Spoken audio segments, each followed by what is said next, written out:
औज़ुबिल्लाहिमिनश्शैतानिर्रजीम बिस्मिल्लाहिर्रहमानिर्रहीम।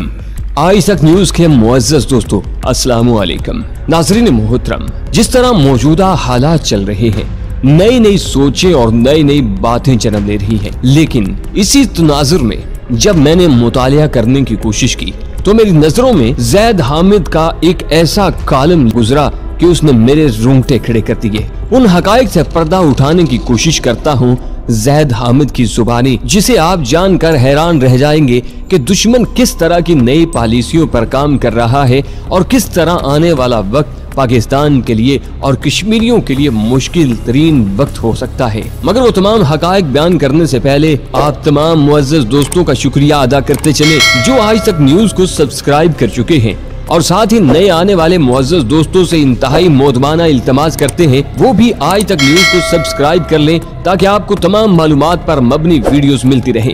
नाज़रीन मोहतरम, ज़ैद हामिद लिखते हैं, आज मैं मसला कश्मीर पर अहम तरीन ट्वीट करने जा रहा हूँ।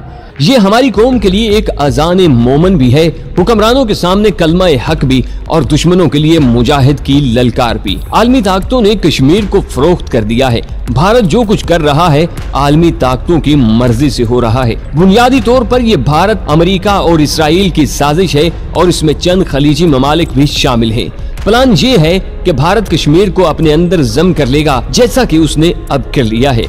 दूसरी जानिब आलमी ताकतें पसे पर्दा पाकिस्तान पर शदीद दबाव डाल रही हैं कि पाकिस्तान खामोश होकर उसे कबूल कर ले। इस वक्त पाकिस्तान की हुकूमत और वजीर आजम पर शदीद आलमी दबाव है कि वो भारत के खिलाफ कोई संजीदा और तबाहकुन कार्रवाई न करे। भारत को मौका दिया जाए कि वो मकबूजा कश्मीर में तमाम तहरीक मुज़ाहमत को इंतहाई बेरहमी के साथ कुचल डाले। ये अमल इस वक्त जारी है। भारतीय फौज के प्लान के मुताबिक पहले 2-3 हफ्ते तक तबाहकुन कर्फ्यू लगाया जाएगा ताकि कश्मीर के हर घर में बसने वाले लाखों मुसलमान भूख और प्यास से अधमोए हो जाएं और इनमें मुज़ाहमत की कोई ताकत बाकी न रहे।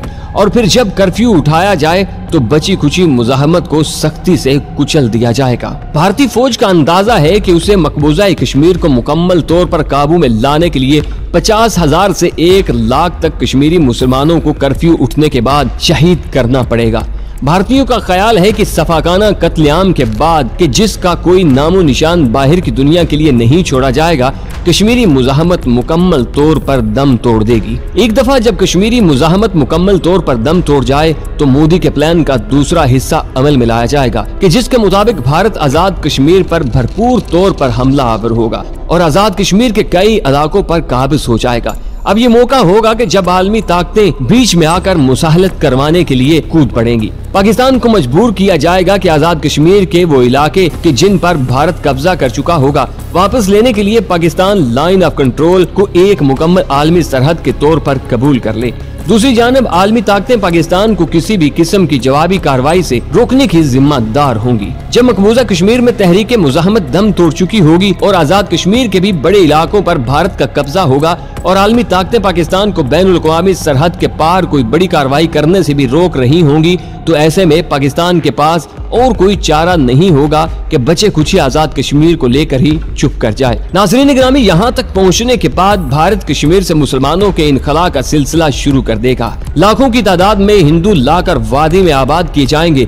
कश्मीरी मुसलमानों को या तो कत्ल कर दिया जाएगा या धकेल कर बचे खुचे आजाद कश्मीर की सरहद से पार भेज दिया जाएगा। कश्मीर मुकम्मल तौर पर हिंदू अक्सरियती इलाका बन जाएगा। नाज़रीन गिरामी, ये जो कुछ हमने आपको ऊपर बताया है कि ये वो आलमी साजिश है कि जिसके तहत इस वक्त भारत कश्मीर में कार्रवाई कर रहा है। इस तमाम साजिश को पलटने का सिर्फ एक ही तरीका है, पाकिस्तान आजाद कश्मीर से आगे बढ़कर मकबूजा कश्मीर में दाखिल हो जाए और वसी तरीन इलाके को आजाद करा ले। अगर पाकिस्तान मकबूजा कश्मीर में दाखिल होकर एक भारी इलाके को आजाद करा लेता है तो फिर बाजी भारत के खिलाफ पलट जाएगी।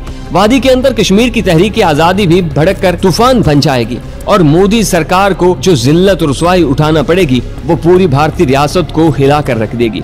भारत के सारे प्लान का इन्हिसार 2 बातों पर है और अगर हम इन 2 बातों पर ही बाजी पलट दें तो ये सारा प्लान नाकाम हो जाएगा। एक, वादी में कर्फ्यू और कत्लेआम के जरिए तहरीक आजादी को मुकम्मल तौर पर कुचल देना। दो आलमी दबाव के जरिए पाकिस्तान को मजबूर करना कि वो मकबूजा कश्मीर में दाखिल न हो सके, और यही दो काम आज हर हाल में पाकिस्तान को करने हैं। हमारे पास वक्त बिल्कुल भी नहीं है। वादी में कर्फ्यू को कम से कम 4 हफ्ते गुजर चुके हैं। लाखों कश्मीरी मुसलमान भूखे प्यासे अपने घरों में महसूर हैं। इन पर क्या गुजर रही है वो दुनिया में किसी को नहीं मालूम। दूसरी जानब आलमी ताकतें हमें मकबूजा कश्मीर में दाखिल होने से रोक रही हैं। पाकिस्तान के वजीर आजम ने हमेशा यह दावा किया है कि ना वो डरने वाला है न झुकने वाला। अब ये उसका हतमी इम्तिहान है। एक एक लम्हा कीमती है। वादी के अंदर कश्मीरी मुसलमान जिबा किए जा रहे हैं। भारतीय फौज का सारा प्लान आजाद कश्मीर पर हमला करने का है। हमने इन दोनों चालों को दुश्मन के मुंह पर वापस पलटना है और फौरी अगर हमने मकबूजा कश्मीर में दाखिल होकर भारतीय फौज के आजाद कश्मीर पर हमले के प्लान को नाकाम नहीं बनाया तो याद रखें कल आजाद कश्मीर का बहुत बड़ा हिस्सा भी हमारे हाथ से निकलने वाला है। अब दिफाई नहीं जारहाना जंग का वक्त है। दुश्मन खुद हमें मौका दे चुका है। नाज़रीन गिरामी, आज हमारी ये वीडियो पाकिस्तान के हुक्मरानों और कौम पर एक हुज्जत ताम है। आज के बाद पाकिस्तान में कोई ये नहीं कह सकेगा कि इनको दुश्मन की चालों से आगाह नहीं किया गया था। ना इमरान खान शिकायत कर सकेंगे, ना सिपा सालार, ना पाकिस्तान की अशराफिया, ना पाकिस्तान की कौम। अल्लाह करीम हमारे मुसलमानों को अपनी हिफ्ज़ व अमान में रखे। अल्लाह निगहबान।